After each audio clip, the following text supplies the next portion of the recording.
Hello everybody. In celebration of Anthropology Day 2021, I'm going to tell you about pilgrimages in the Casas Grandes region. This is research I've been doing with my wife, Christine VanPool. We've been looking at pilgrimages in a cross-cultural perspective. Many cultures have pilgrimages. In fact, most cultures do. Here on the left here, you can see some Christians who are engaged in a pilgrimage as they're moving to the pilgrimage site carrying crosses.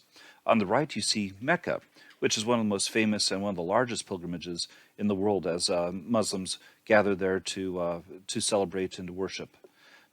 These pilgrimages are typical of cultures around the world and through time. Almost every culture has a pilgrimage to some sort of a sacred place or some sort of a special location. During the Medio period of the Casas Grandes culture, which dates from about AD 1200 to 1450, the location of the primary pilgrimage was to Paquime, which was the economic and religious center of the region. Paquime was a very large settlement, and the elites that lived there held a pilgrimage to that location that helped establish and reinforce their own authority. The pilgrimages to Paquime allowed people to establish and renegotiate relationships amongst themselves and important deities and even the landscape. So the elites were creating relationships and negotiating the relationships with commoners, but you also have different people of different communities interacting with each other at different levels and in different ways as part of the pilgrimage, establishing and reinforcing relationships among the communities. You have the living and the dead, the ancestors, who are interacting with each other in special ways and renegotiating and establishing relationships, as well as a direct emphasis on deities, such as this horned or plumed serpent that you see here in the upper right corner. The horned serpent was incredibly important to the people who lived at Paquimé and across the southwest, very common deity amongst all southwestern people. The horned serpent is responsible for providing water in the form of springs, rain, also streams. So the horned serpent was a major focus of the pilgrimages to Paquimé, and attempting to interact with the horned serpent was in fact the core aspect of those pilgrimages. As part of this, there's also an interaction with and renegotiation with the landscape, which was itself considered to be alive, filled with spirits and special places that were important to humans. Creating a pilgrimage center is more than just simply having a place where people say, hey, come in and join us here for a bit. You can throw a party, but that's not the same as actually having a pilgrimage center or pilgrimage location. For something to be a pilgrimage, for something to have that social significance, there has to be something special about the movement to the location. You saw that picture previously of the Christians carrying the crosses. That's different in terms of its structure, in terms of its movement, than just simply traveling to the same place. Even if people go to the same location at other times, the movement as part of the pilgrimage is different. There's some different aspect of it. There's also a vitality to the location. The location just isn't some place on the landscape that's the same as every other place. It's holy, it's consecrated, there's something special about it that allows it to have a different role than just simply even the same place under different circumstances. There's a different vitality that's present during the pilgrimage. There's also an effect. There's something special about the place that creates an emotional impact on the people who visit that location. The Casas Grandes people used various methods to create the movement, effect, and vitality that was necessary to have Paquimé serve as a pilgrimage center. Christine and I suggest that one of the ways that they made movement to Paquimé special was through the use of these ateliers. Ateliers are stone structures that are thermal features built on top of a hilltop. Fires were built in these structures, and these structures are intervisible one to another. So the elites at Paquimé, when they wanted people to come for the pilgrimage as part of the planned pilgrimage, they would start the signal fire there right at Paquimé or close to Paquimé, a hill overlooking Paquimé, and then from there signal fires would be lit in all these ateliers, summoning people to Paquimé. During the day they could follow the smoke, during night they could follow the fires, the light, and that made the movement to Paquimé special and different. Once they arrived at Paquimé, the elites provided people with food and with beverages that would have helped create the effect and the vitality that the site needed to really have that impact as a pilgrimage location. These are examples of agave roasting pits. Agave, when it's roasted, is very sweet. It's for a group of people who didn't have processed sugar or a lot of honey, it would have been one of the sweetest things around. You can take the agave, suck the juice out of it, And it's sort of like gum. You can chew the pith, suck the juice out, and then just throw away the pith. It's very sweet. You can also make alcohol out of agave.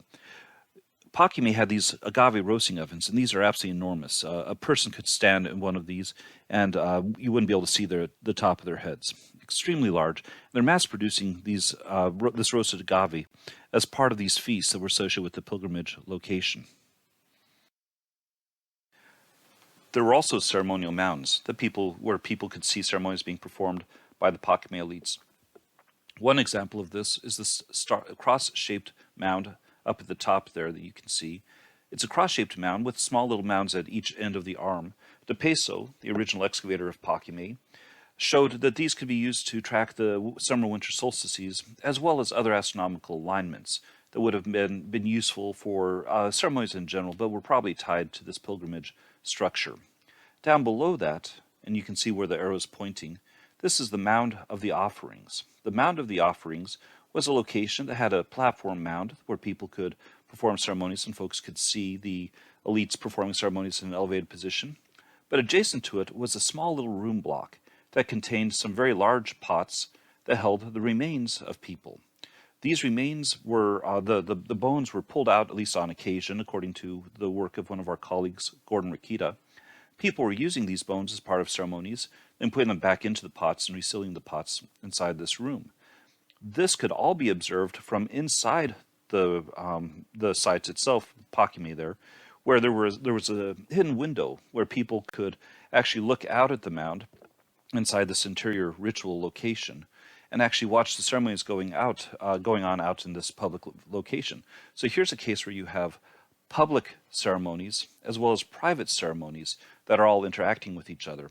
They're part of this pilgrimage location, creating the vitality and the effect that would have been necessary as people were interacting with their ancestors and the dead. Paquimé also had several of these eye-shaped ball courts, and they're called eye-shaped ball courts because they look like a capital I. These eye-shaped ball courts were places where athletic events were completed. That was actually where the Mesoamerican ball game was played. But it also is a location of religious activities. The ball game itself has religious significance. There were ball courts found across the Casas Grandes region, but the ball courts here at Paquimé were far larger and far better established, just fancier than the ball courts that are found across the Casas Grandes region. This would have contributed to the vitality and the effect of the settlement. During his excavations at Paquimé, De Peso also found a lot of ocean shell. Paquimé was a long ways from the ocean, at least 1,000 kilometers. The amount of ocean shell and the different varieties of ocean shell found at Paquimé dwarfs anything else found in the Southwest. There was literally a ton of ocean shell recovered from Paquimé. You can see all these different varieties of shell. This shell is associated with water ritual and is a part of water-related activities. Given the location, the concentration of all of the shell at Paquimé, it would have been unique in the entire Southwest and certainly in the Casas Grandes region in terms of its ability to control water and in terms of its ability to be the location of interaction with important water-related deities like the horned serpent.